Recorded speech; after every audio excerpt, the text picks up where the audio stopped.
All right, mate. I think we are live now, as promised. Another Sunday, another chat, Boa. Good to have you back on the show. Haven't spoken to you for a while. How are things Yeah. back in New Zealand? Look, great to be on this, clearly very popular show. Big demand for you, CS, and you're a mover and a shaker in a world full of weird mixed messages, and you clearly managed to cut through with your no BS stance. So well done to you. No, good. Thanks. Winter is here in Auckland, and the rugby season is in full swing. We're 7 from 7, my guys, and top of the table. I feel enlightened. It's as almost as if the team has seen the light, and it's a pretty difficult thing to do in this part of the world. Be unbeaten in the most competitive competition in the country. So we'll see how we go. We got 6 more games, then it's the playoffs, and then hopefully we can defend the shield we won last year. Brilliant, But I'm good, mate. thanks. Good news. Good news. Unfortunately the clip that you sent me, I tried my level best to upload it. For some reason I couldn't. But anybody wants to have a look at it, it's on my page. And I believe, Boa, that was a prayer done in unison by your lads in the team after winning the championship last year. Such a beautiful prayer, and it just to show their gratitude.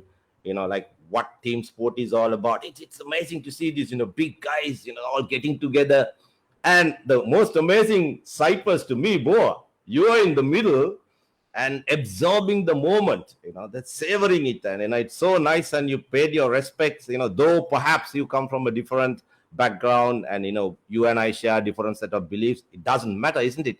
That particular moment where the team got together and all in prayer, that was beautiful. That's your thoughts on it, Boa. Yeah, well, thank you. Thank you for saying that. That's very kind of you. Yeah, look, for us, it's almost like a little ritual, and it's like a cultural glue which binds everyone together. You have to understand, most of my players are from very conservative Pacific Island Pacific backgrounds. Islanders, yeah. Yeah, they grew up Pacific Islands and Maoris. They grew up with religion pretty much at the cornerstone of every household. So it's just a matter of appreciating that, understanding the importance of it, but at the same time, it's not the be all and end all. Like I said, it's the glue which binds. And when you play sport, I mean, I'm sure you can correlate to this. What is the sense, or what is the higher purpose of us doing what we're doing? And that hymn was actually sung in Samoan. Hallelujah, giving thanks to the Almighty. For us, that's a little ritual we do, where we actually reflect upon what we've done, all the good we've done, the struggle and the effort which we put to get there. And it's for us, it's just a moment of reflection and togetherness, so that regardless wherever you're from, whatever your religious beliefs may be, just a common platform where we share that moment, which is very, very special, which is part of our culture, which has been forged mainly through my players. So yeah, it's a beautiful moment, and every single time we win something, we sing it, and it just gives all of us a chance to reflect on what our higher purpose is all about. Brilliant. Beautifully summed up, Boa. And it's exactly the type of answer that I expected from you. And big thank you to all those people who are joining us. That, as you rightly said, that there are a group of followers who follow us religiously. And big hello to Aruna, Hatem, Mohit J. Dutia, all the way from Nairobi, mate. I coached this guy when he was a kid, back in Mombasa. Now he has moved on to Nairobi, doing big things, married, having kids, still loves the game, looking forward to it. He still plays his cricket. Boa, having said that, uh, interesting times, mate. We talk about spirituality, what goes on in this part of the world, not in freezing New Zealand. There have been a lot of talk about this, that perhaps spirituality has gone to another level. There are lots of controversies going around, but which is irrelevant. and not required unless someone particularly wants to clarify something. I do not wish to talk about dwell on things that which is not uh, I consider not important. Getting back to spirituality and sports, or sports and spirituality, and I do have a few questions to ask you, Boa. And everybody talks about it. Why we picked up the subject? Why sports and spirituality? What has spirituality got to do with sports? If I ask you, how are sports spiritual in your view? What is the correlation you talk about? It's correlated. It goes hand in hand. Why is it? What has spirituality got to do with sports? Yeah, look, that's a real broadside, big question. What I'll do is I'll try and summarize and give you some pointers which is relevant to what I do with my team sport, with some of the athletes I manage, and how it actually helps people connect the dots. So I think if we start with that, if we can start by saying it just helps people connect the dots. Yep. Individual spirituality tends to vary from person to person. That said, if we have a bunch of individuals who have a high degree of spirituality, and if they connect in a team or group environment, you're going to have a high degree of team spirituality. Now, why is this important? And what's a big deal about this? In my experience, it's always easier to coach and manage people who have a certain degree of spirituality, because, like I said before, it sort of helps them connect the dots. And there's a big question: the why. Why do we do what we do?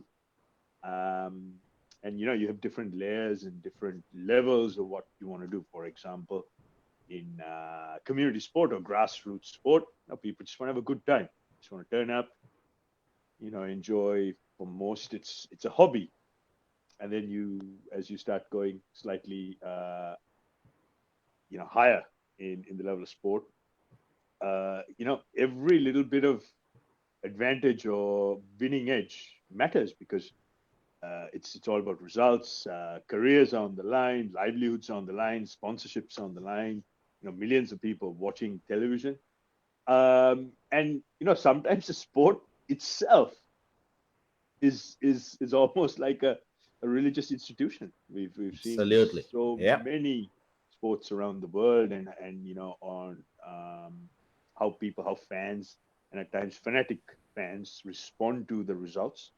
It ends up in extreme forms of reactions, depending on what the sport and where it is. So it's it's a very emotionally attached. So it's almost like a meteoroid. It just cuts right through, and it helps people in their own minds, in their own belief systems, get to wherever they want to, and see if they can get a better understanding of what's going on. Well, in I other think words, you are saying it's an integral part of sports. People, I think, all sportsmen, they got to be to some extent that you got to have that spiritual aspect coming in. Is that what you're saying?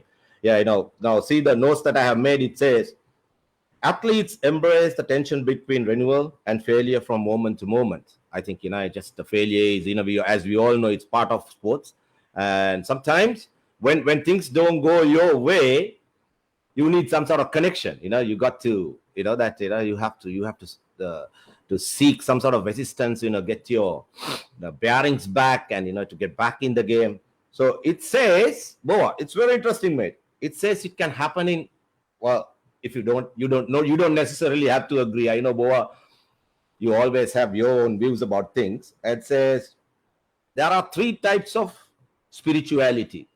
I'm not talking sports alone. I mean, as an individual, any professional who's involved, it says spiritual individualism, right? That's yourself, that you on your own, that, your connectivity, and, how you pursue your spirituality. And then they talk about collectivism, which is, you probably say, you as a coach, you probably have a spiritual connection to your players. and how you address them. I'm not talking about the technical aspect of it. Yes, that's important, but this is how you connect your team, certain players, in a different level, which I think it's some degree of spirituality. And last, not the last, but the least, but collectivism and spiritual dialogue. I think the third part is, that looking for divinity. That's, that in sports, and we always talk about any sportsman, athlete, professional, any individual on a even keel, on a, like, you're looking for that extra 1%. That, that's what we are looking for, to become better individuals, to perform better in a competitive environment, all that. And does spirituality, being spiritual, does that give you that edge, Boa, in your view?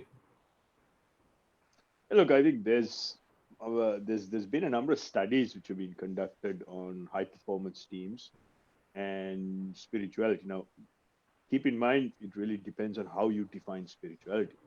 For example, you see a lot of international sports teams. I'll speak about rugby union in particular. Teams on Pacific Islands. Every time after a game, both oppositions would come together, form a large circle, and say a brief prayer. And it's a ritualistic thing which we've now come to expect, where everyone connects, and it's a really special little moment. And then you look at professional football teams, particularly around the World Cup, South American countries, for example. Again, they do the same thing.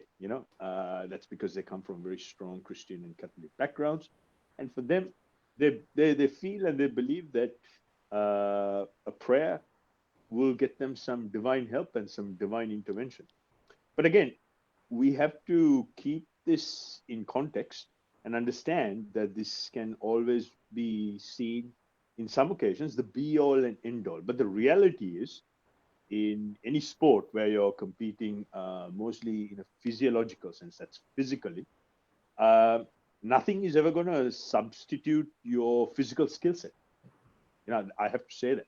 Yep. All these other things, spirituality included, is only going to supplement what you're going to do. Okay.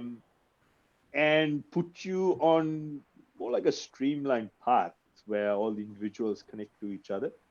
And it gives everyone clarity. Because, I've seen a lot of my players, and we're talking top level internationals, professionals who play rugby for a living. It's their ritual prior to running out. They say their own little individual prayer. And it just gives them a little bit of calmness, a clarity, and they go out on the field and, perform at a very, very high level.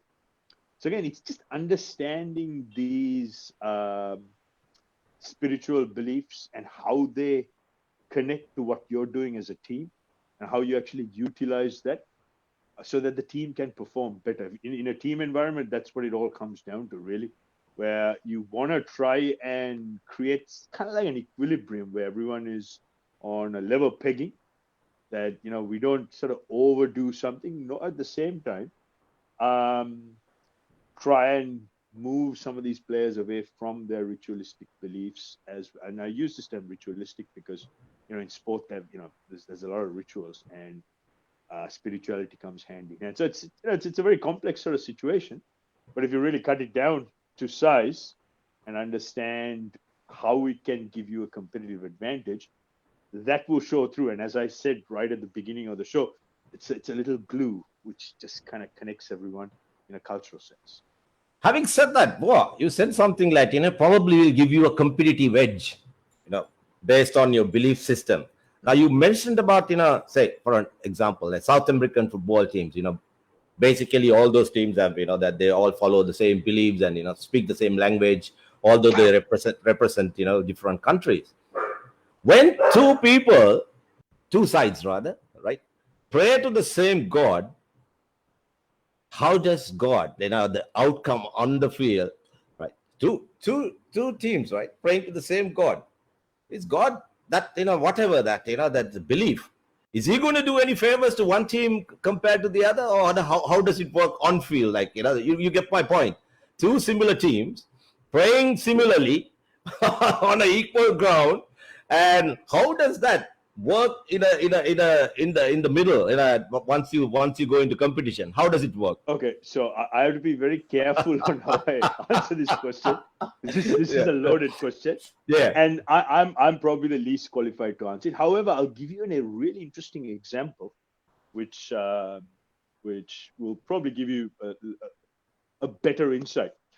Uh, it was about 12, I think 12, 13 years ago. I remember watching a press conference for a boxing fight between Juan Manuel Marquez and Manny Pacquiao, the yeah. great fighter from the Philippines. Philippines, yeah, Now, both these fighters very religious. A lot of praying pre-fight, and during the press conference, when Manny was asked a few questions, he said something quite interesting. He says, "Look, before every fight, I pray to God. I pray to God that both the fighters, myself and my opponent, that we don't get hurt. That our health is looked after and we are well protected, and everyone can go home happy." Now, the ironic thing is, this is boxing. This is blood sport. It's a hurt. yep, You get paid to hurt your opponent. So I found it really interesting that Manny would say such a beautiful thing, that he's praying to his God, excuse me, hoping that no harm or hurt would come both fighters' way. But the reality was, both of these guys got really busted up, and it was an amazing fight, and they actually fought 3 times. They're a trilogy. Point I'm trying to make is, I don't know, CS. I don't know the answer to that, because I am not a very religious person. And I will openly state that, because that's just me. That's my personal opinion. However, what I can say, based on my experience as a coach, as a professional player agent, as a manager, I've come across a lot of players and athletes who compete on both sides of the spectrum. More often than not, after the event, they are in good health. Yeah. For example, I've had a couple of fighters I've managed, and in the age of retirement, they can still speak really well. They can put 10 sentences together. They're not showing any yeah. ill effects from all the blows. Now, whether or not that has a direct correlation to any divine intervention, I don't know. But what I can say is that these very spiritual individuals, they have their own dialogue with the spirituality. They always try and spread and bless that spirituality amongst the people there. And, in a funny sort of way, maybe it does help. And if it does, all power to it, and all power to spirituality. Yeah, now having said that, mate, because now you spoke about that your team, you're blessed, that you coach in an environment that the majority of your players, I would say, majority of your players coming from a similar background. They are mostly islanders, and so they have certain set of beliefs, and which is they can come in as a group and they can pray together. And just it's all good. They're all on the same page. To tell you my personal experiences, sometimes it may be funny, but I hope it doesn't anyone take it in the wrong way. When I first played for Sri Lanka, that in the dressing room, what went on, Boa. Sometimes I was like, I'm like you, I don't, maybe I'm spiritual, but not like you, mate. I don't pray to a particular belief, or that I put my self belief ahead of any other thing. If something's going to supplement my set of beliefs, that's all well and good. But when you're seated inside the dressing room, just about to go out for your warm-ups, and before you start the game, you see one guy reading the Bible, right? And another guy, probably praying for to Prophet Muhammad, and few guys, mate.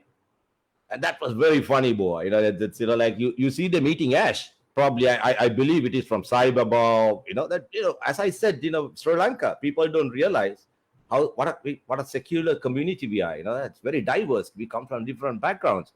So now I'm trying to put my boots on and say, bloody hell, now what do I do? Everybody is like in their own zone.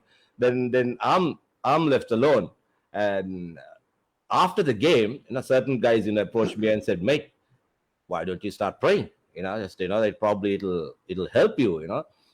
And then actually I started praying, and I think my performances took a dip. After that, I don't know whether it's my belief or where I went wrong, and it didn't work for me. But whoa, it's very funny. People that now we are going back to like what I was not going to talk about, because that the country is facing a situation, unfortunately, and certain the danger in all the spirituality. Now it's like it's related to the question that I asked you. How would a team, right, two teams praying to the same god, one team ends up winning, other team ends up losing, right? So which side will God take, the winners or the losers? It can't. I mean, I don't think, to me personally, I don't think that's God's will, Boa. And I mean, if two teams are praying, why should one team ends up winning, one side end up losing? Unless it's a draw, I would say God's will, mate. No winners, no losers. It's a draw. Right? Again, I don't know the answer to that question, because, as I said, I am probably the least qualified person to answer that. What I will say is, winning and losing, the higher the level, of course, you need a certain physiological skill set. So let's say, for example, let's take your sport, cricket, right? Let's say you're playing a game of 50 over cricket. Now, the basics of the game dictate that the team who scores more runs at the end of the 100 overs, and you let the game play itself out, will be declared the winner, right? So you've got to go to the middle. You gotta get your runs. You do your fielding, your bowling. So that's a physiological skill set, right? And then, of course, there's the psychology. You do your planning, your strategy, and just make sure that your bowlers, your batsmen, fielders, whatever discipline you're doing, they perform to the level they do, utilizing all that physiological as well as psychological skill set you have. Now, will divine intervention or praying or spirituality make that performance level higher? Maybe it does. Maybe it doesn't. Because, again, it's a very individualistic as well as collectivist sort of thing, depending on what the team culture is. Now, if you believe that there's 11 players on the field, all 11 can pray at the same intensity to whoever their spiritual leader is, get the same level of concentration, and get the same level of divine blessings, whatever it may be, if that's going to add to the performance of their physiological skill set and help them more in concentrating psychologically, so be it. Fantastic, wonderful. As a coach, I will take that sort of thing any day. And Interesting. Yeah, I think Boa, I think what Aruna says is, I have seen my boxing idol, Muhammad Ali, used to pray in his corner. It was a very familiar sight. Similarly, most of the top athletes seek divine intervention to get the mindset right. That's an interesting point, isn't it?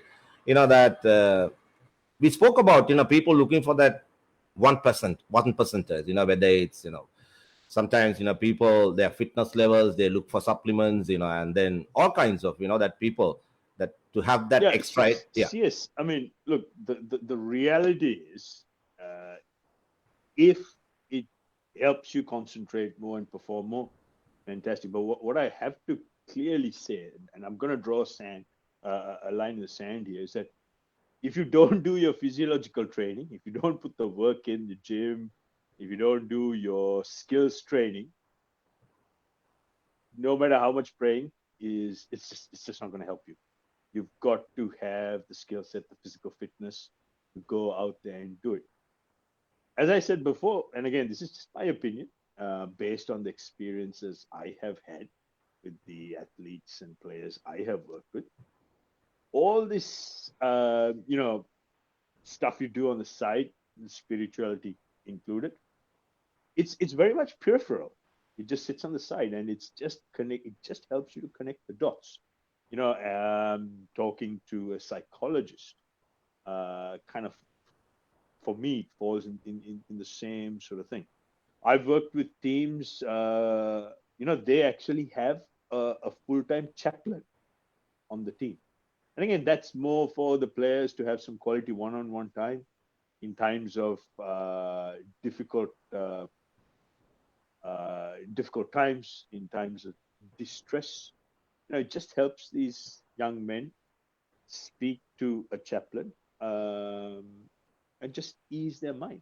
There have been instances where I've had a one-on-one sit down with a chaplain, and just talking about stuff. It doesn't necessarily have to be religious or spiritual based, but that itself just gives you that level of connectivity where it actually feels very spiritual from an individual point of view. Now, for example, I have a ritual which I go through every day on Saturday for game day. That's from how I shave my hair. Well, I don't have any hair. I'm like you. I do shave have my hair, by beard. the way. Okay. It has started growing my again for some crazy reason. I don't know why. It just has a bit of growth. There's not spiritual hair growth, mate. Well, clearly you sound enlightened there. Yeah. Yeah. So it just comes down to you can call it superstition. The watch I wear. There's a bracelet I wear. There's a championship ring I wear. The shoes. It's everything is pretty much That's a ritual, uniform. And it's the same with the team. Where we meet, we catch up for breakfast, what we order. I know these might sound almost idiosyncratic, just minor details, but that's what I'm actually talking about. The way I perceive spirituality and how we have forged from a team perspective, what we do, how we do it, all the little artifacts, who sits where at the breakfast table, who says what, who addresses on what issues. So it's a complex sort of thing. But once you actually reflect upon all these things, spirituality is, to me, it's just more than a religious ritual or just speaking or communicating to the divine. That is very much part and parcel, but again, individualistic. And if it helps the collective cause, I'm all for it. There you go. So now all what you said, that if you narrow it down in a nutshell, you reckon that spirituality is purely individualistic, right? Up to the individual, how it works. But you cannot undermine the significance of your training, which is ritual. It's very close to spirituality. And if you look at it, if you look at all religions, they all have, the rules, that the people follow, from Buddhists to Christians to the Muslims, they all have their rituals. But if you look at a sportsman, don't you agree that, they do the same thing, more or less, that, your training, right? Your fitness, your nutrition, your how you focus yourself, isn't that very similar to what the organized religions talk about? It's a way of life. Don't they go hand in hand? And that can you separate one from the other? And so I think what we need to find out here is, yes, we have established the fact that, Boa, you very correctly, I think you said, there's no chance in hell that you cannot undermine your training. So that, as an athlete and as a professional, I think your skill levels, how you up your game in any trade, so you become better and better every day. So you got to work at it. And so that's number one priority, your set of skills, and which can be complemented with spirituality to raise your mindset. Is that what you're saying, Boa? 100%. 100%. There you go. How do you sync yourself as an individual? And then how do all these individuals sync each other as a team? And as a team, how do you forge a culture where spirituality exists? And how do you then utilize the spirituality to connect your dots?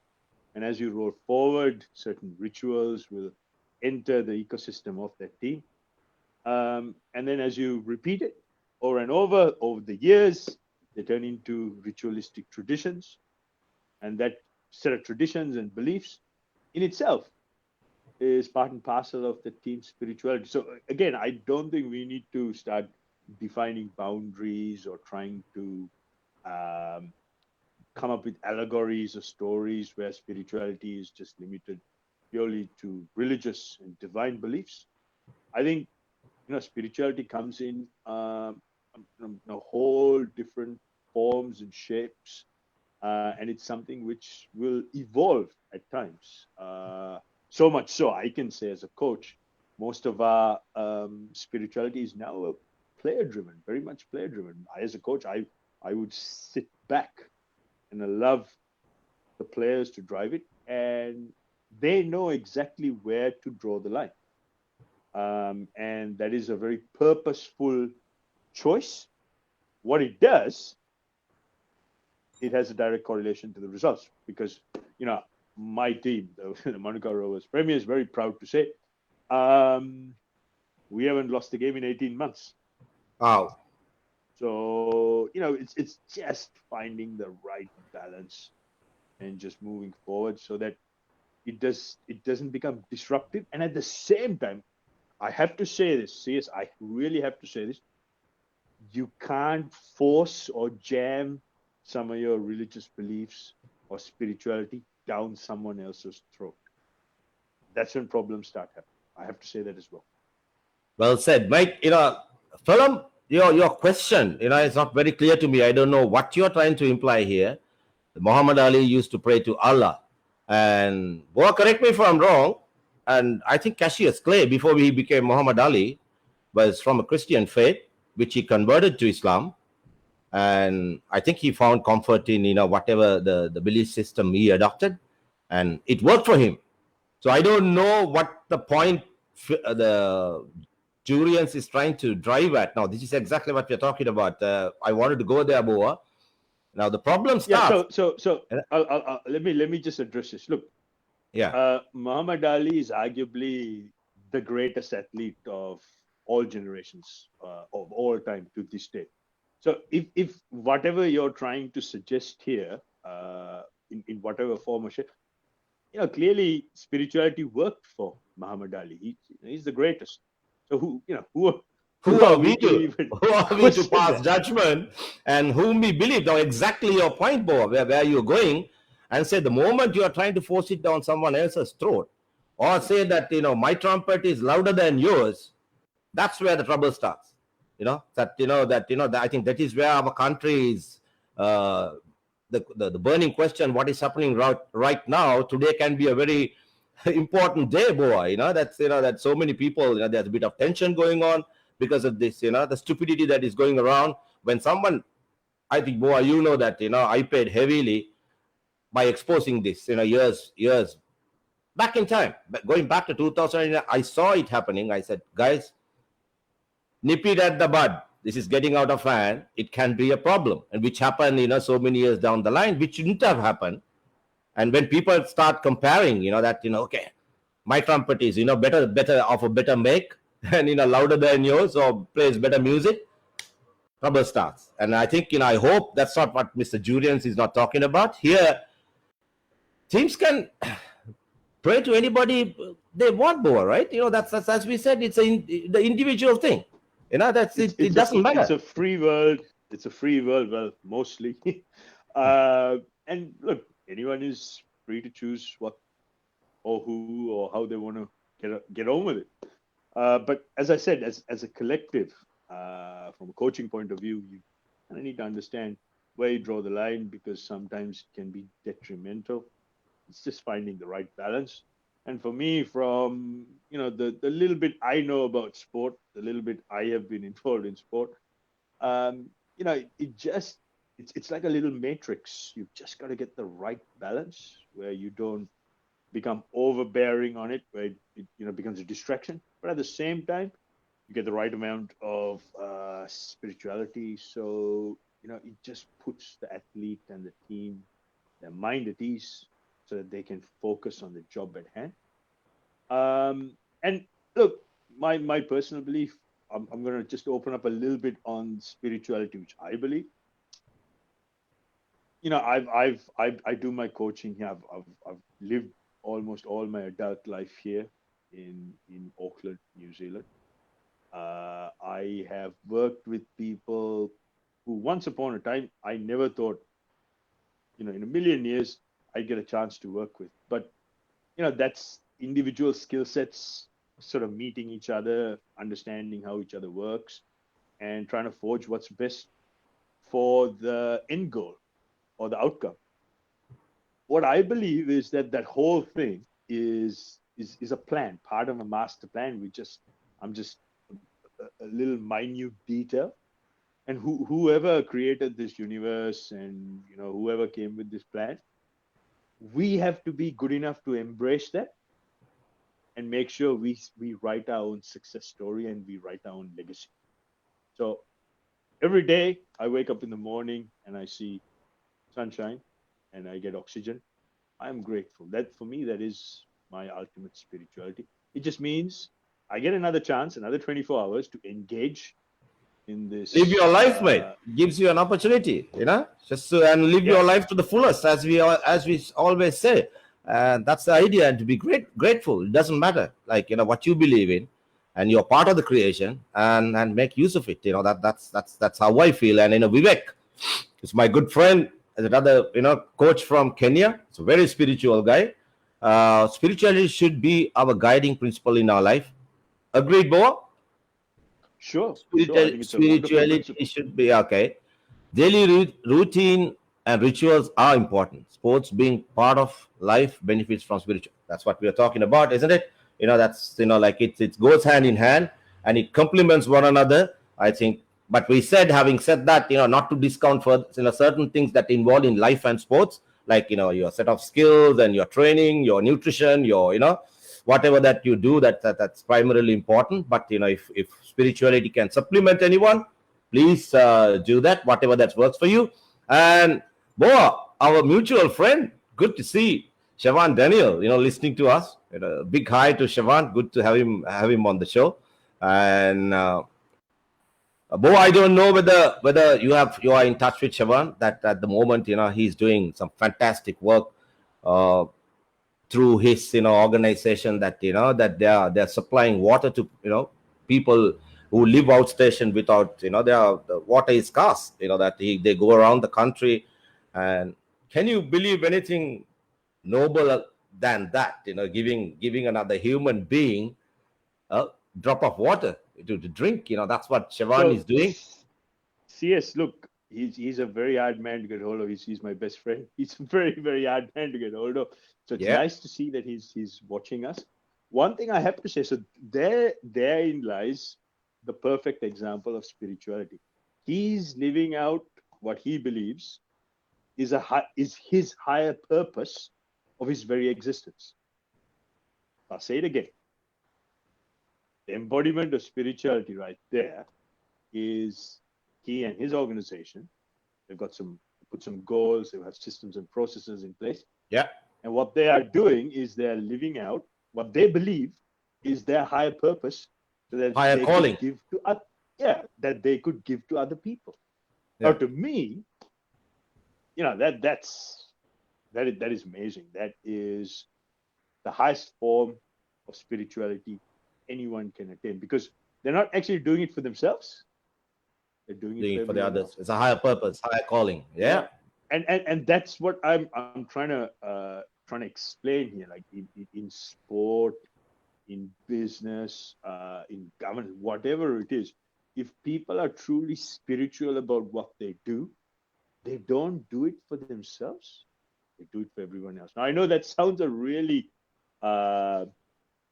difficult notion for some people to understand, because we've all been brought up in an education system where the one thing they teach you is to think about that one yourself. Yeah. So embracing true spirituality will actually bring about these changes, and I'm actually glad Danny's watching and listening to this broadcast. And if anyone is going to talk about spirituality, there's one man who is truly qualified, who is living it out. Well said, mate. If you're listening out there, Siobhan, big hi to you, mate. All the very best and good luck to you in all your future endeavors. We'll be watching you and we'll support you for sure. An interesting question, Mr. Jurian. before you ask somebody else, what does ABC knows about spirituality? I think it's about time. I have been watching you for a period of time. You got to dig deep down into yourself. Ask the question, what do you know about spirituality other than criticizing other people, running them down all the time? Is that spirituality? If you can answer that question, Mr. Julians, we shall continue this, this dialogue further. But the idea of having this show is not to put anybody down, or I will not allow you to say anything negative about my co-host, because it's my prerogative to make sure that his interest is safeguarded. So be very, very watchful, Mr. Julians, because then I know where you're coming from, and I don't need any controversies on my show. Please leave it at that. Okay. Well, let's move on. Mr. Rajabdin, spirituality good, but problem happens when athletes think that can single-handedly be the factor. There is no substitute for good fitness, and your training needs have to be where you put a lot of effort. Boa has said before as well, you need to put your efforts in the basics. If you're overweight or not fit, and put your hours in training and be disciplined enough to do it, you can't expect shortcuts in that. Very interesting, very, very interesting. That's what I think, Boa, you said. You cannot undermine the importance of your training rituals and whatever you do, ritually in sports, so that becomes primarily important. And perhaps the divinity, it could be supplemented, but not the most important factor. Where I think that relates to Hatem's question. If you're not fit enough to be there, do not look for shortcuts. I don't think even the if there is a God, which you and I, we don't know. We are looking for answers. To tell you frankly, where my belief system is, I would call myself an atheist. Right? I would call myself an agnostic, because I'm saying I do not want to discard saying that there is no magic out there, Boa.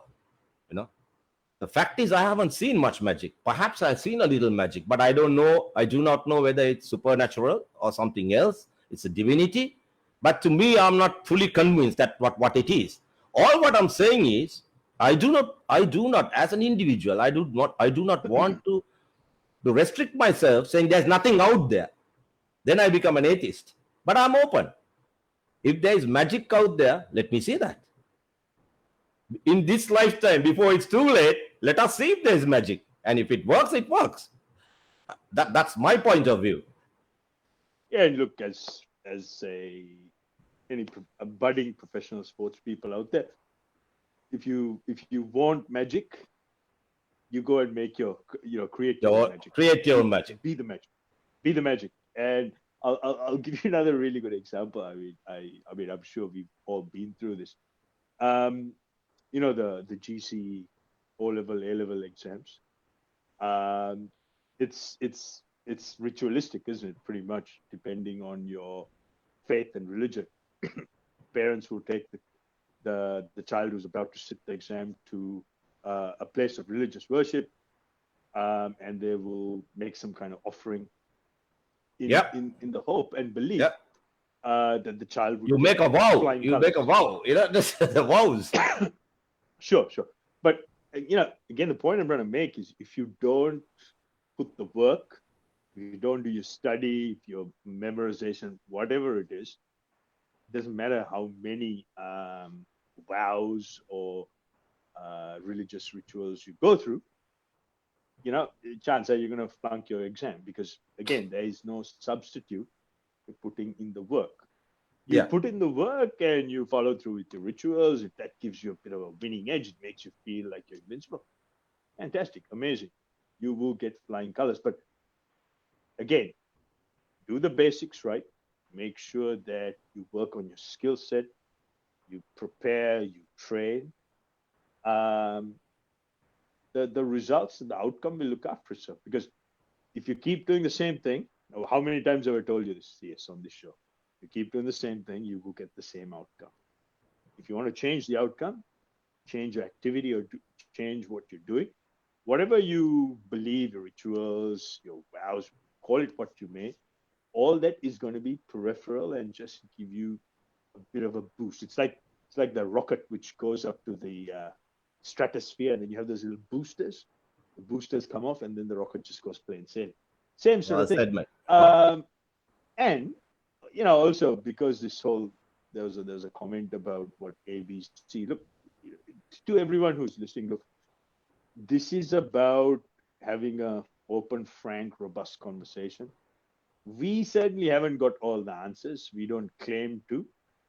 But Be what we are spiritual. Yeah. willing to do, but what we are willing to do, not just spirituality, just any topic we discuss, we're trying to forge a way so that we can get a dialogue, and in the process, find a few more answers. So this is pretty much an open Q&A. It's a learning forum. CS, I always believe when you learn, I learn. When we learn, our listeners learn, and then the listeners send something back at us. We're all here. So this is not. So I just want to hammer that point. This is not about whether we know it all or whether we're an encyclopedia. We're far from it. We just want to have an open, frank, mature, adult discussion. Nothing is off the table, and we just want everyone to be part of it. That's it. Absolutely. And I, in the lead up to the show, I said that, I always, that the reason why we started this podcast, myself, that why I have you on the show, Boa, listening to you, I learn, I like to learn. And my show is all about, there was a theme, I first started it, rags to riches, the people who came from nothing and made it big in the world. And there was always a positive story behind it. So this podcast is all about positivity, nothing about negativity. So when someone comes and asks relatively unimportant, irrelevant questions, like Muhammad Ali, is from a Muslim faith. So who cares, mate? It worked for him. So the question that one needs to ask is, now he calls himself so spiritual. What has worked for him? Has it worked for him? If he hasn't, has he got the flexibility to look outside? Because his ideas are so fixed in what he does. So all what you do is you sit and start criticizing others, and which it is not. This show is all about. And we are. I always say, if I don't know something, as you rightly said, Boa, we don't know everything. Like the UB40 song, mate. The more you learn, the less you know. We don't know. We don't know nothing. So no, our wisdom, the knowledge comes from people like Aruna, all those Hatems and Viveks and all those people out there, the Asitas, and so they talk, we learn. It's not, going to, we are not going to put people down or going to laugh at them or say, no, I know better than you do. No, we don't know nothing. So we're trying to learn, and I hope, everybody who's listening out there take it, on a positive note. And this is funny, Boa. Now, Asita says there's no magic out there. Now, let me ask you, right, from a cricketing point of view, you go to bat, you get an unplayable ball, and you get out for a duck. It's gone. Next guy goes in, gives 3 chances, relatively easy chances, and he gets away, and he gets 100, and he ends up man of the match. Is there any magic involved there or not? That just answer me that. Asita, if you're listening, Aruna, in sport, is there an element of luck involved? And do you connect that luck into spirituality or divinity? Is there a possibility? Short answer, not sure. Spirituality. But let me answer that from a statistical point, because I'm a stats man. Yeah. What you're talking about is probability, yeah, and confidence intervals. I'm not going to go into what a confidence interval and probability, etc., is, but there is a mathematical explanation to exactly what you said. Yeah, usually we use the term, you're really unlucky to get an unplayable delivery first up and you're gone. The flip side of it is that, look, you're lucky because the first slip was thinking about what he's going to have for lunch, therefore he dropped. Has spirituality or divine intervention got anything to do with it? Short answer, I don't know. Statistically, that cannot be explained, and statistically, that it says no. But like I said, I'm probably the least qualified person to connect spirituality and religion and divine intervention. But what I can say is sometimes you have to be very good at giving in life, but at the same time, be very good at taking. Let me say that again. Yeah. If you're very good at giving in life, make sure that you are good at taking when people give it to you. Yep, it goes hand in hand. To answer that Asita's question, because I've made some notes, whilst this discussion going on. Why is spirit important in sports?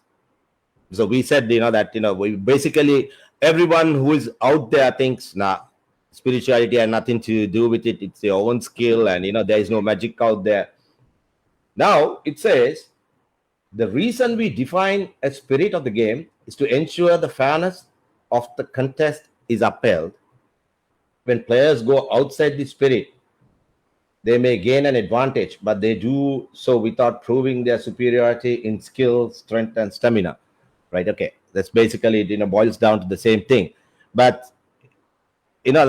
spirituality is good, that you have certain parameters, like when you I think even in religion, mate, that all religions, they have 10 commandments. The Buddhists, they have their 8 principles, and the Muslims have their own. So people operate within these parameters. Correct me if I'm wrong, Boa. They just that there also are guidelines. So like in sports, so that's why you have your training. We spoke about it. Your perhaps nutrition, your fitness levels, your focus, and everything very similar. And if you go outside that and just go do things in your own way, things can go wrong for you. Just forget sports. Even as an individual, I mean, if you step out of these guidelines that are given in life, either in religion or sports, the end result can be disastrous. I think that is where the spirituality part of it is associated with sports and becomes important. There are certain guidelines which you work upon, and at the same time that you adhere to all the sporting rules supported by your spiritual whatever affiliation. I think that helps. That's where the importance of spirituality come in sports. That's my view, Boa. I hope I managed Certainly. to answer Asita properly what he was saying about this. Yeah, he And says spirituality. if I may Yeah, add, CS, yeah, to Asita's question, what you've just touched on is on-field and off-field discipline, where you draw boundary, you draw a parameters, the team culture, what is expected of you as a participant, as a team member. And spirituality just gives you that guiding light, so to speak. And as when you're a professional sports person, you got to have a very high degree of on-field and off-field discipline, and both sets of discipline correlates on how well you execute your skill set on the day. yeah. And as Asita says, I mean, he is uh, he's a crack shot. He was special. He was a special forces, and he's in the army. And Asita, great to have you on the show, mate. It's an honor and a privilege to have you on the show. By the way, you know, he broke the national record in 1997 in pistol shooting while he was trained on the rifle. So he's phenomenal. His achievements are as an officer, and well done, bro. We look up to you, national hero. We salute you big time. And Leslie, yes, good to have you all the way from Aussie, mate. I hope you're having a good Sunday evening. And I can see that you are not high on spirits, Leslie. That's a good sign. So because you are writing very sensibly.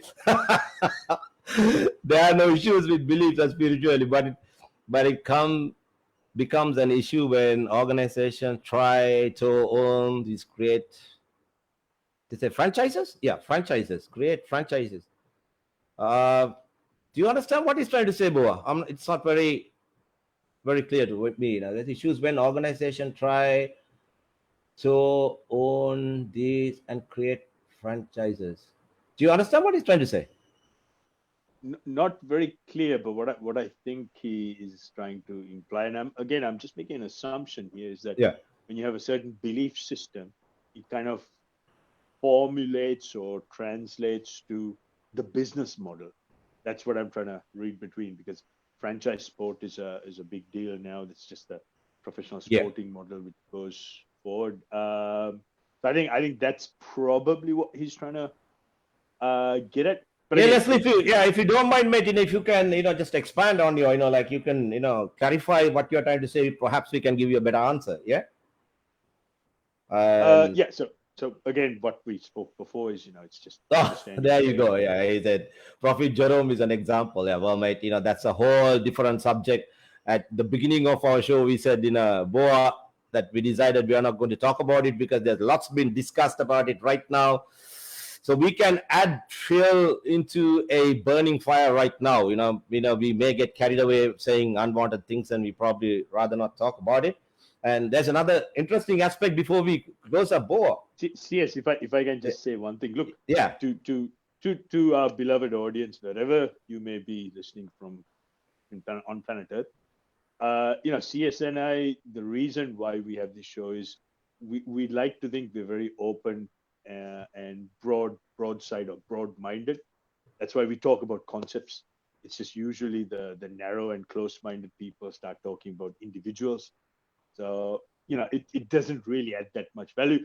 I understand that there's a big gallery waiting for this sort of baiting and, stones to be thrown from glass houses. But today is actually, it's a broadside concept, which is very applicable to sport and life in general. So hopefully we can enjoy this conversation. Yeah, there are more messages coming to me from via WhatsApp Messenger. People, like don't want to discuss it openly. Shrima, good to have you on the show, mate. We discussed about it. I think you probably would have missed it at the start. And I raised the question. I asked Boa, if two sides from South America football teams, play against one another, pray to the same God, whom will God decide that should be the winner? And we spoke about what the mindset is, and the safety of people, and it's not the end result that really mattered, because that relates to your question, which it's interesting, bro. I mean, if Bangladesh and Pakistan play against one another, who will God want to win? I don't know. I don't think God wants to pick sides. Right? God wants to have enjoyable, peaceful spectacle. But human nature is such, we all want closure. There has to be a winner, there has to be a loser. Yeah. And the more dramatic and the more nail biting, the better it is. From a business point of view, you have to think about that as well, because more ratings, people sitting there biting their nails. Will that enlighten spirituality? Again, I don't know. I hope it does. But what it certainly does create is lots of great memories. That's what sport does. And those memories in turn can add a certain level of spirituality to the fan following. I mean, how many times do you speak about certain victories of your team you support? I mean, how many times have you heard about the World Cup win in 1996? It never goes out of fashion. Yeah. Same thing. So, answer the question. I don't think God picks sides. Just wants everyone to have a peaceful, enjoyable experience and go home safe. If I may add a little bit to what you said, Srimad, unless God is involved in match fixing, mate, I don't think God is a match fixer. Yes. I think let's be very careful what you say now. You're going to get in a lot of trouble. No, I'm saying God is impartial, mate. God is impartial. I don't think, he takes sides and who should win and, who should lose. I think he, as you rightly said, he probably will expect very great competition. He won't pick sides. So to answer to your question, probably God will not take sides, but let the better side win. I think that's I think that's how I would feel, and I would like to pursue in that manner. There's a question that two opposing teams with a similar interest praying to the same God, what will be the outcome? Well, that's, in the hands of the team that is better prepared on the day, plays, execute better set of skills, and who have done their homework, and who's better prepared for battle. I think it's not only in sports. I think it applies to there are world wars going on, perhaps praying to the same God or not. That I don't think God picks sides. Who should win and who shouldn't win. And I think there is at an individual level that there is a thing called consciousness, and who has a clear conscience, probably that you have direct access to divinity if your conscience is clear. And in my view, if your conscience is not clear, it's no point praying to anybody. It's not going to work, mate, because you're praying one thing, and you're deep down inside that there's no clarity. Your body and soul, and mind, body, soul, it doesn't work in harmony. So it has to be, I think it has to all have to work in unison, in order for the divinity to enter to you. That's if they are not in sync, I don't think this works. I suppose if a person says, hey, my mind, body, and soul, they are all three are together, I think he has found his own spirituality at the end of the day. There's nothing to look for. That's how I feel about it. And please correct me if I'm wrong. Prasanna, no worries, mate. Hope you enjoyed it. We tried to make it too interesting. Probably, if we want to make it more interesting, we could have gone on to touch, more controversial subjects, as Leslie said, what is going on in the country. I repeatedly said it's very unfortunate, which should not have happened. I hope, because I know everybody's 10-star Boa in Sri Lanka, because nobody knows what's going to transpire later on in the day, because there are lots of speculation that what's going to happen later on. There's talk of a prayer meeting going virtually around the world. By the way, I have not followed it up, because as I said earlier, I felt that it's totally irrelevant and uninteresting for me to even to follow it up. There were talks about there's going to be a show in Malaysia. Has anyone attended? Anybody knows what transpired, whether they took place? And there was going to be a show in Singapore this morning. I think Singapore is 4 hours ahead. If anybody listening in, anyone from Singapore, if you can give us a feedback and what's going on, that's brilliant. And what does Leslie say? Do you think that God is interested in sports? I can't see that. Do you seriously think that God is interested in sport and lost interest in not saving that dying child? Charith, I haven't started drinking yet. Boa, do you seriously think that God is interested in sport? Again, short answer, I don't know. But what I can say is sport is an integral part of our human life. And I go back to what I said before. See, this whole thing, CS, you and I virtually connecting 6.5 hours apart. This is all part of a master plan, whoever created this universe. And we're just a little minute detail. All the people listening in with criticisms, good and bad, it's just all part of that plan. And all we're doing is just following that plan. And we're just trying to put ourselves in a situation where we're good enough to be part of that plan. So, I'm pretty much like you. My stance on religion is, I'm not a very religious person at all. But what I do is I respect each and everyone's individual religious beliefs, and I have the utmost respect for how they're carried out. So, short answer, I don't know. But all we're doing is whoever created this universe has written this amazing master plan.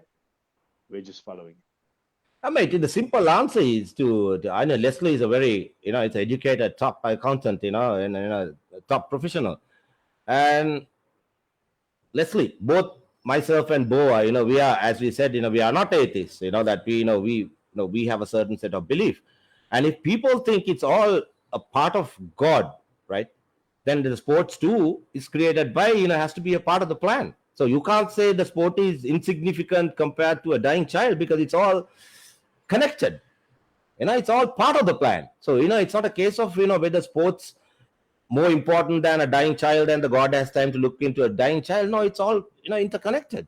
Probably there were instances that top sportsmen have gone and spoken to the children with incurable diseases and spent time with them, and the children have recovered because they were looking up to their sports hero. So many times, that kind of thing has happened. So you can't say that the cause of a dying child, no one's denying. Nobody wants to see a dying child. That's nothing to talk about. That's important.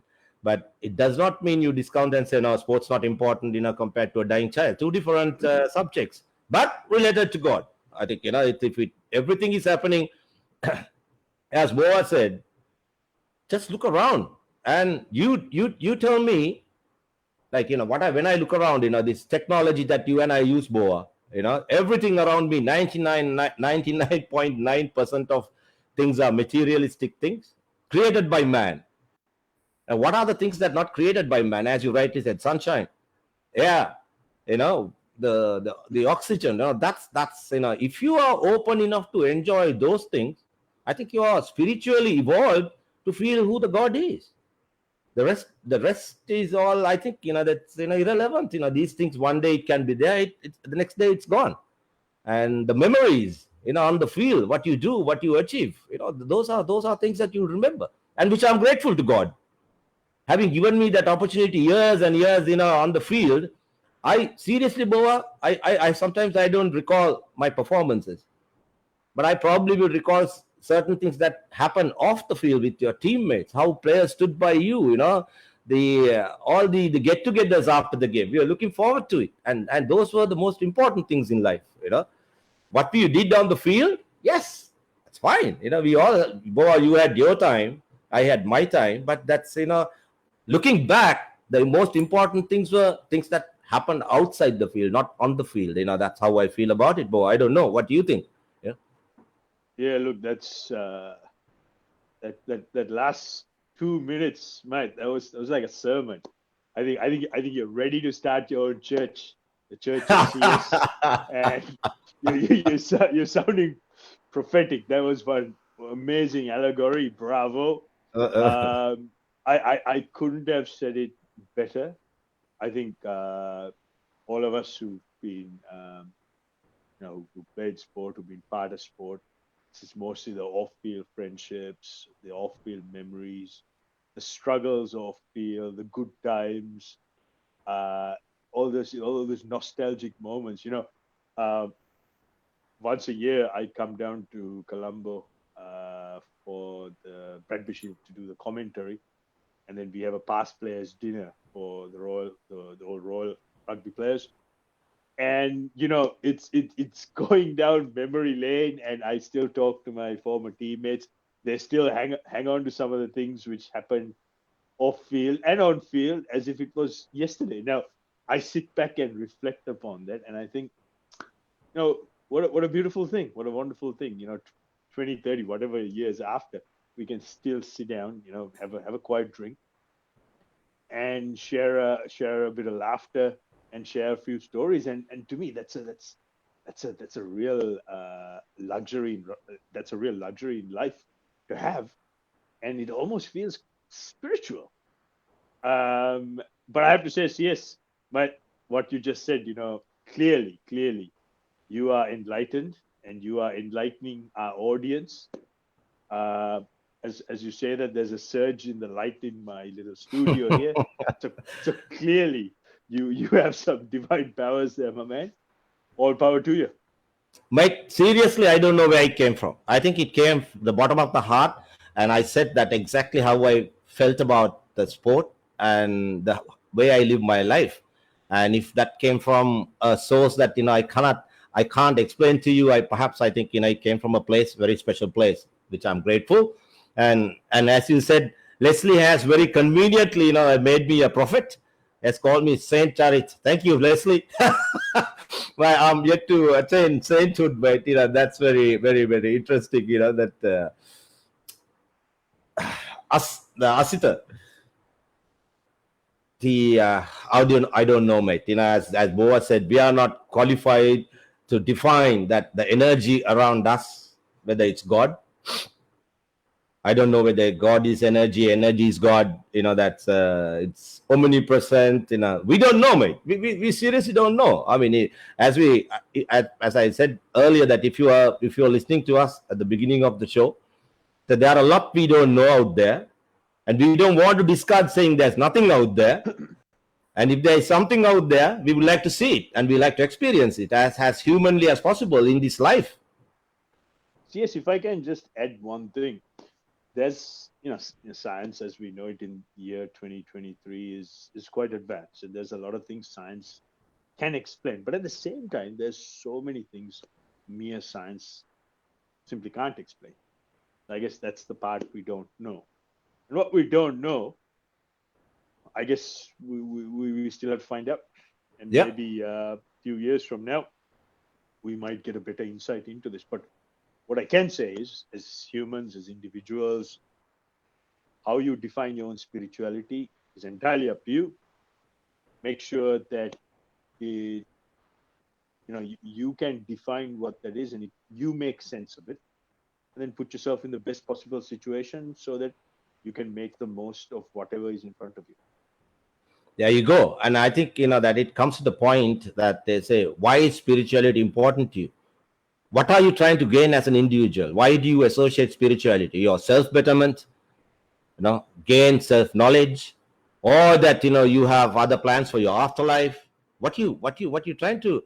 I think it's up to an individual why somebody follows spirituality.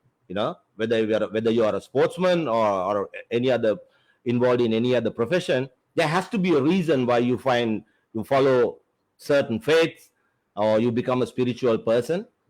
And to me, I want to gain my knowledge, mate, to me.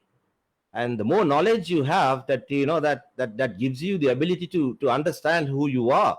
And if Asita says, mate, that's a deep very that there are certain exercises you could do to certain religions spoke about how to find wisdom.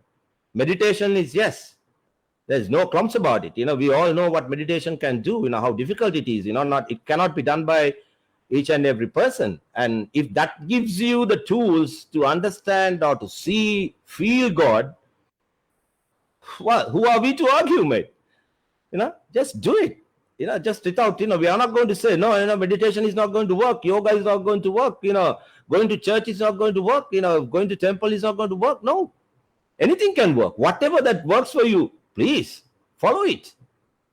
And as long as you put it to good use and without, like what Leslie said, without trying to monetize or trying to mislead people, do it with hidden agendas. I don't think anyone who embarks on a journey such as that with ulterior motives, there's any spirituality. That's how I feel. That's not what it is. The spirituality is, that's the how pure you are deep inside. When you speak, the other person understands, this person is pure. I think that comes from a special place. It has to be, the people to acknowledge you and say, he's a good guy, mate. And there's another interesting thought. I almost forgot to mention this. The other day I was watching this Conor McGregor, his documentary. And it's amazing. I was wondering, why the hell is this guy getting beaten up? And then he goes for a fight, he breaks his bloody ankle, and he falls flat. And it's a very. I'm sure that you saw that fight, Boa. Guy breaks his ankle, falls on the ground, and the other guy pummels him. Because he didn't know, the referee didn't know the guy has broken his ankle, and he gets, he goes through the whole rehabilitation process. And the next thing, he's thinking of, when can I get back, back in the octagon to fight. So when his coach was asked, what's wrong with this guy? His body has taken so much beating over the years. Why can't he, give it up? The answer the coach gave, he said he's a very unreasonable guy. The reasonable guys don't achieve nothing in life. So he's looking for greatness being unreasonable for himself. Having said that, certain people talk about adopting middle path. And there are certain people say that the people who have adopted the middle path don't gain anything. You don't go anywhere in life. But having said that, you will turn around and say, hey, what about Buddha? Didn't he achieve great things, adopting the middle path? Do you have to go to extremes, to become extraordinary person? Now, that's a whole new dimensional, huge dimension, not dimensional, that which you can talk about. It's a broad aspect of it. It doesn't end, isn't it? The learning and it's a whole subject. It's so vast, so broad. There's much more to talk about than just putting a finger on it and say, oh, this is it, which we don't know. So that was the idea that Boa and we wanted to talk about. You tell me, Boa, all those people I'm asking, tell me a good guy who has achieved great things in life. Good guys don't go anywhere, mate. Well, I mean, it's a matter of definition. I mean, for example, in the game of boxing, Manny Pacquiao, multiple weight division world champion. It's a great human being, very, very spiritual man. He's achieved a lot in life. But look, yes, there's one thing I have to say is, and this is something I know a thing or two about, is in high performance culture, where winning is the single outcome, ultimate.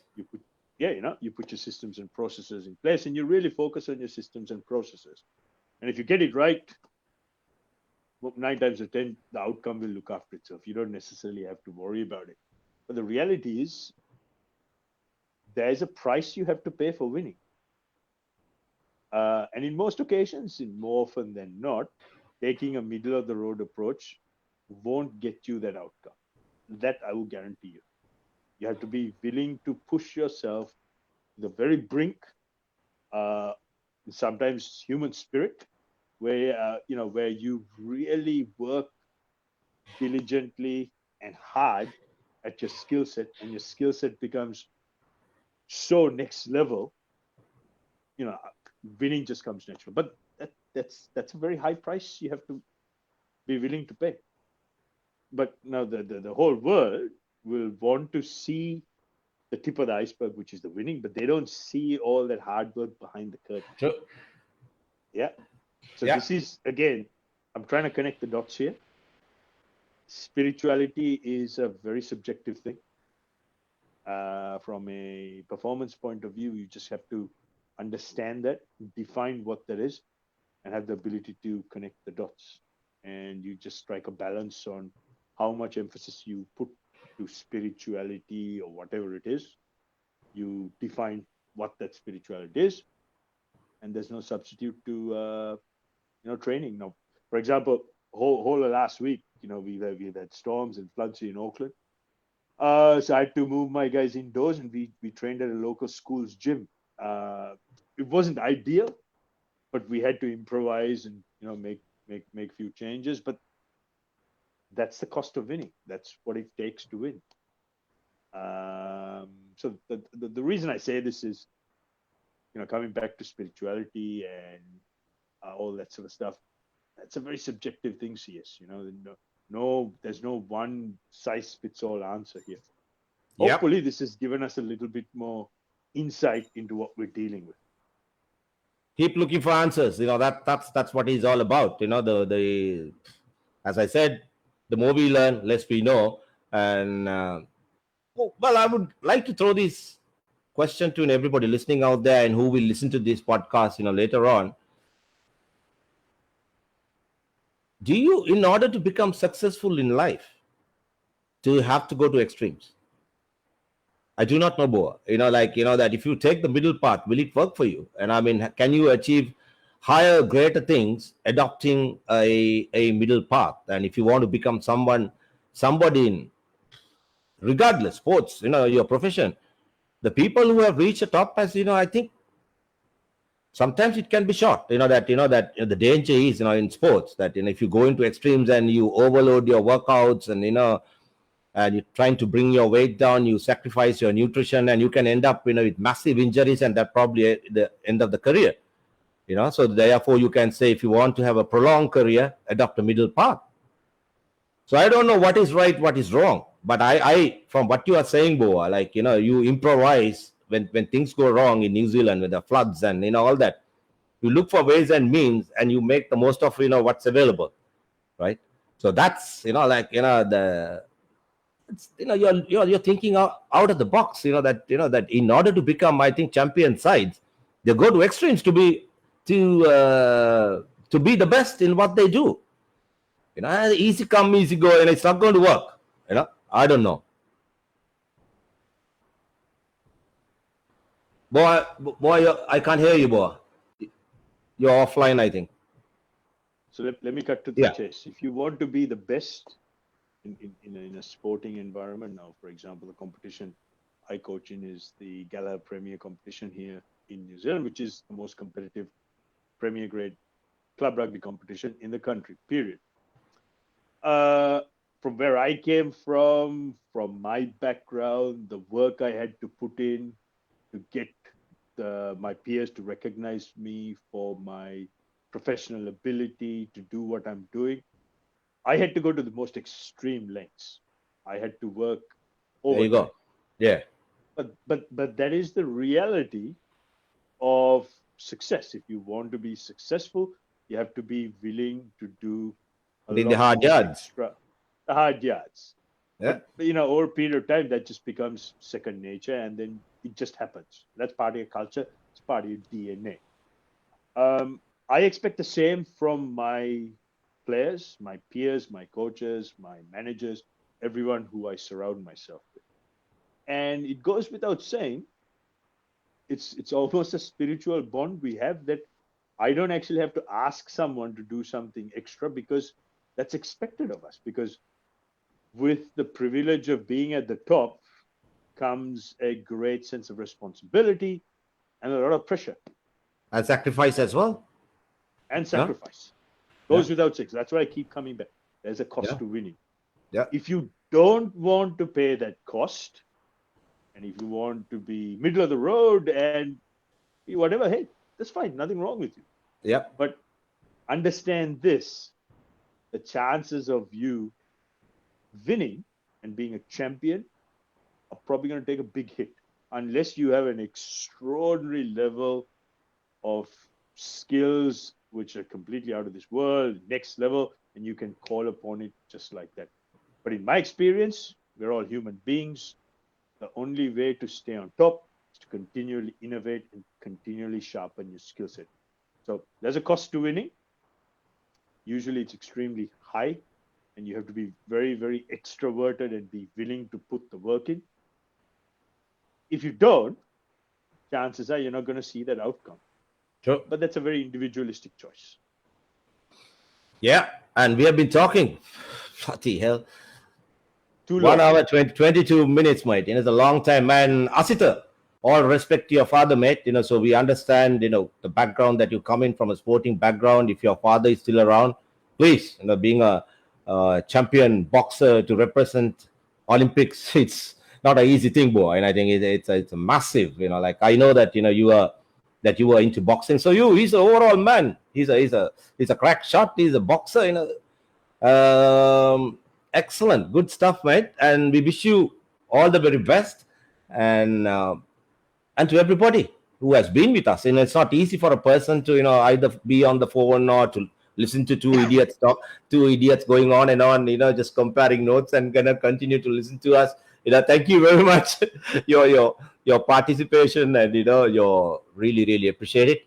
And Boa, as always, there you go, gifted like Hisham Abdin. Yeah, man, what a legend he was. That those are exceptions, Aruna, in sports. Probably Lassit Malingers and I can give you a list of names. Who are they are extraordinary humans who have excelled in their particular field of sports, and so they probably they're more gifted than others. Then you find, if you talk about a guy like Kumar Sangakkara, who's not extremely talented, is a guy who really, really put in hard yards to be what he is. That's all individual brilliance, and I don't know whether the divinity had anything to do with it, but I'll leave it at that.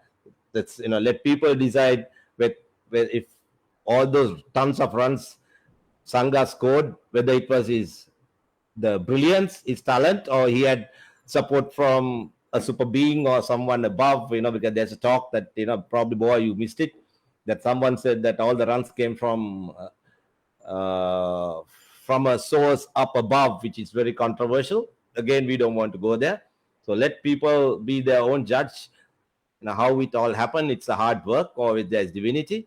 On that thought, Boa, I think I have said my bit. You have any parting words before we say tell people to have a very spiritually filled week ahead? Anything else you want to add? Well, all I can say is I hope this conversation has opened people's eyes, opened the mind. If it was a little bit closed, we're all guilty of that from time to time.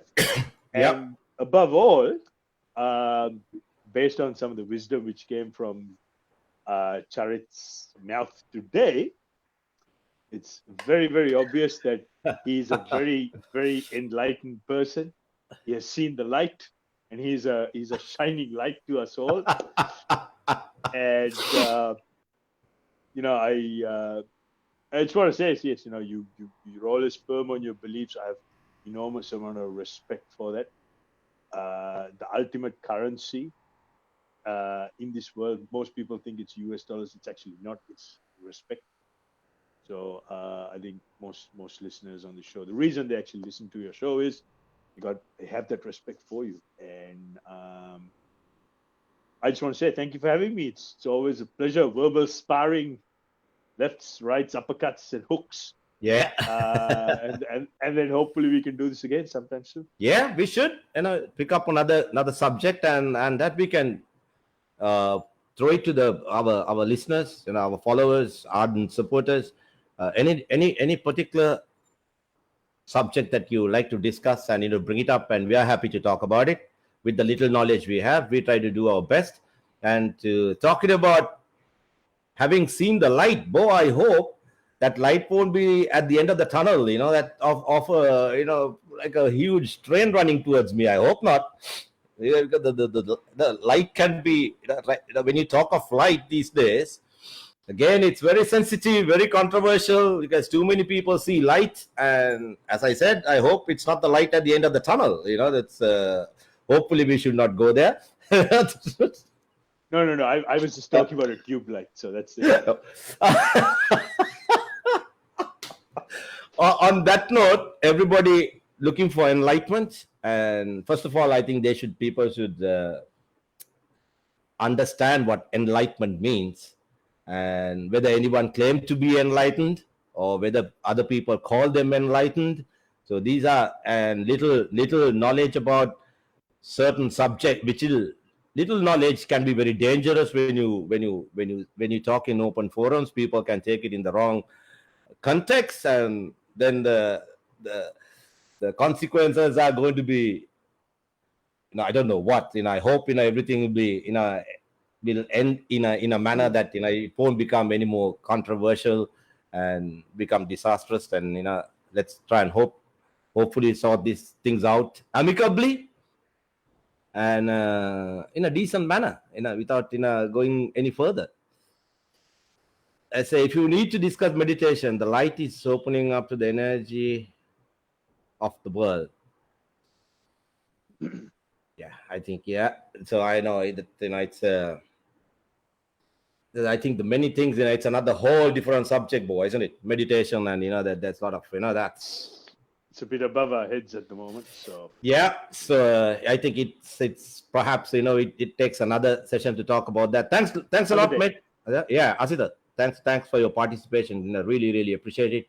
For you being with us, and if your dad is alive, please give our respects. Great man, the great man you are. Yes, I shall call you. We'll have a chat about it, and that definitely anything that that if there's anything for me to learn, as I always said, I'm happy to talk about it. I'm not restricted. I'm always open. Big thank you to Aruna. Leslie, could you have a discussion on commercialization of sport? Boa, what do you reckon? Sure, no problem. It's my expertise. Yeah, and we would like to have Leslie as well, because Leslie has some interesting. He's a statistician as well, and we can get Leslie also involved in that discussion, and we can talk about it. Of course, Asita, we know who Sumit Lienege is, man. Respect. Yeah, we know who he is. And a great boxer in the 60s. Boa was not born. I was just born 2 years after. But yes, I know who he is. That he was closely associated with Sri Lanka boxing, and great man he was. As I said, ultimate respect to your father and all other fathers who are listening in, and all the great guys, everyone. Respect, and we wish you nothing but higher spirituality. And until we see again, thanks, guys. Boa, love you and leave you, mate. And we'll have a chat soon. Catch you later. Bye bye. Thanks, everyone. Have a great week ahead. Take care. Bye bye.